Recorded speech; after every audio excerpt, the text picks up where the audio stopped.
Hello guys. Welcome back to our channel. What we want? A technology vlog for how to videos, tips, reviews, and many more.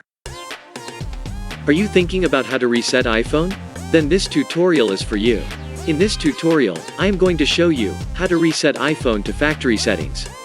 Before going to reset your iPhone, you need to back up all the important data to iCloud and get rid of Apple ID. Let us see how. Open the Settings application. Click on your Apple ID at the top of the page. You will redirect to Apple ID page. From that, select the iCloud option.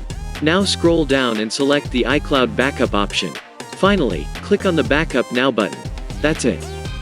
To get rid of Apple ID, open the Settings application. Tap on Apple ID at the top of the page. Scroll down to the most bottom of the page. Click on the Sign Out button. Prompt will appear on the screen. Enter the Apple ID password in the password box, and click on the Turn Off option. That's it. These are the things that you need to do before going to reset the device. Now let's see how to reset iPhone. Open Settings application on iPhone. Scroll down and select General Settings. You will redirect to General Settings. Select the Reset option. Click on the Erase all the content and settings option. A prompt will appear on the screen. Tap on Erase Now button. That's it. For more information, visit our article. Link is provided in the description. Thanks for watching. Drop a like if it is helpful for you. Leave a comment. Don't forget to subscribe the channel for more interesting videos. Click on the bell icon to turn on notifications.